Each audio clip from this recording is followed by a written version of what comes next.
जी। पूर्व शिक्षा राज्य मंत्री और अजमेर उत्तर से विधायक वासुदेव देवनानी जी ने राजस्थान विधानसभा में पहाड़ी क्षेत्र पे बसी हुई बस्तियों को अतिक्रमण बताते हुए उन पर अंकुश लगाने, उनको हटाने की मांग की थी, जो कि गलत है। देवनानी जी ने विधानसभा को गुमराह किया है और देवनानी जी मानसिक रूप से विकसित और संकीर्ण विचारधारा से जो ये बयान दिया, ये शर्मनाक है। माननीय देवनानी जी ने जब भारतीय जनता पार्टी की सरकार थी और 2011-12 में जब हाईकोर्ट ने अतिक्रमण हटाने की बात कही थी, तब वे क्या चूड़ियां पहनकर बैठे थे? तब वो क्या कर रहे थे? और माननीय देवनानी जी के विधायक कोष से ही इन बस्तियों में सड़क, पानी और बिजली की व्यवस्था की गई। उस समय क्या कर रहे थे? इनकी कथनी और करनी में फर्क है। ये गरीबों का आशियाना उजाड़ना चाहते हैं, जबकि एक तरफ राजस्थान सरकार प्रशासन शहरों के संग कार्यक्रम के तहत कच्ची बस्तियों का नियमन कर रही है, पट्टे वितरित कर रही है, वहीं देवनानी जी की हरकत अव्यावहारिक बेईमानी है। आज कच्ची बस्ती महासभा की ओर से एक प्रतीकात्मक विरोध प्रदर्शन किया गया। देवनानी जी का पुतला जलाया गया यहाँ पर मानसिंह होटल के सामने, और भगवान से प्रार्थना की गई कि इस विकसित एवं संकीर्ण विचारधारा के आदमी को सद्बुद्धि दे। और आपका नाम? शिव कुमार बंसल, महासचिव अजमेर शहर कांग्रेस। हाँ ठीक है।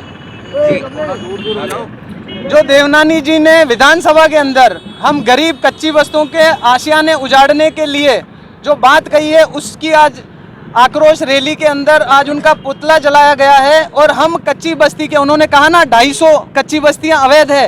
अरे साहब, आपके द्वारा ही वहाँ शिलान्यास किया। जब वोट होते हैं तब आप ही पहाड़ी पे चढ़ के वहाँ वोट मांगने आते हो, हमारे घर पे चाय पीते हो, हमारे लोगों के खाना खाते हो और हम लोगों को अवैध बताते हो। ऐसी मनमानी, मुझे लगता है कि उनका उदयपुर जाने का समय आ गया है और उदयपुर वो रवाना होने वाले हैं, उनका टिकट कंफर्म हो गया है। अब की बार देवनानी जी कच्ची बस्तियों में वोट मांगने आएंगे तो उनको वोटों की जब के चप्पलों की मालों से उनका स्वागत किया जाएगा, स्वागत किया जाएगा।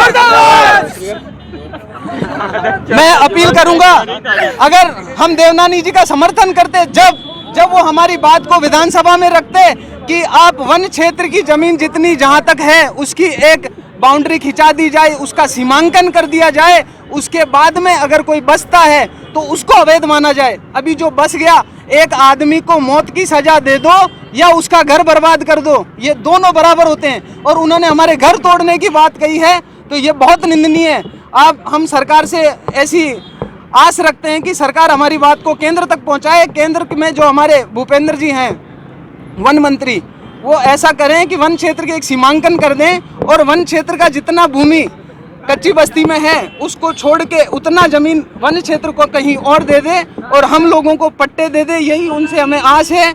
और अशोक गहलोत जी से निवेदन है, जो आपने बहुत अच्छा कार्यक्रम चला रखा है कि प्रशासन गाँवों के संग, उसमें कई ऐसी कच्ची बस्तियाँ हैं जिनके पट्टे हो चुके हैं।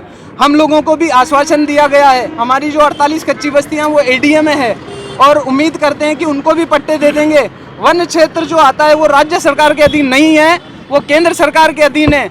आज तो मान लीजिए कि इनके भाषण पे कोई इतना गौर नहीं हुआ क्योंकि सरकार कांग्रेस सरकार है, लेकिन जैसे ही बीजेपी सरकार आएगी, ये अपने कारनामे जो इनके अंदर है, इनकी दिल की बात जो इन्होंने कही है वो बाहर लाएंगे। और हम कच्ची बस्ती एकता है, और अभी तो क्या है, सिर्फ एक छोटा सा एडवर्टाइजमेंट है। पूरी फिल्म हम 2.5 लाख लोग हैं कच्ची बस्तियों में निवास करने वाले पूरे अजमेर शहर में। मैं दीनदयाल पंवार, कच्ची बस्ती महासभा अध्यक्ष, अजमेर से।